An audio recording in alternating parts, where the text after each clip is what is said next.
Ici le capitaine Kourou. Cosmonaute Alice. Cosmonaute Jules. Donnez votre position. J'ai retrouvé la fusée. Et Alice et Jules aussi. Ils ont l'air de bien s'amuser. Ils jouent. Moi, quand je pilotais ma fusée, je ne jouais jamais. Avec mon équipage, nous atterrissions sur les planètes et partions en quête de nouvelles découvertes. Tiens, c'est étrange. Ils se ressemblent, ces verbes à l'imparfait. Bien observé, lieutenant Lily. Comme tu le sais, tous les verbes conjugués se composent d'un pronom, d'une base verbale et d'une terminaison.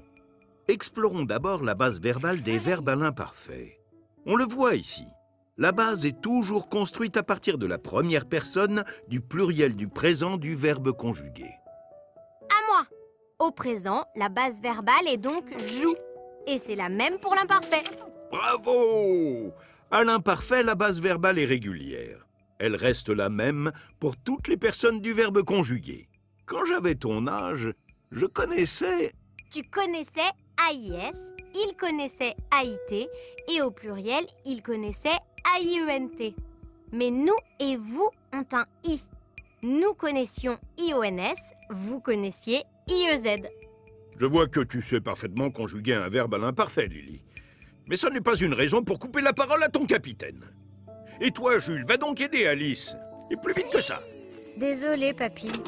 Dis, est-ce qu'à l'imparfait, ce sont les mêmes terminaisons avec tous les verbes? Eh oui! À l'imparfait, les terminaisons sont régulières et identiques pour tous les verbes, même quand ils sont irréguliers. Il est parfait, cet imparfait. Pas comme Jules. À mon époque, le capitaine ne plaisantait pas avec la discipline. Et je ne plaisantais pas non plus.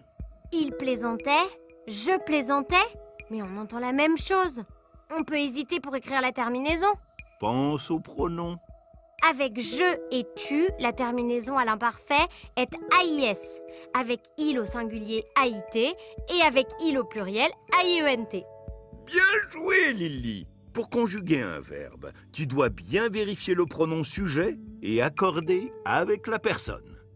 Dis, capitaine Papy, quand tu étais jeune, ça t'est déjà arrivé de perdre ta fusée?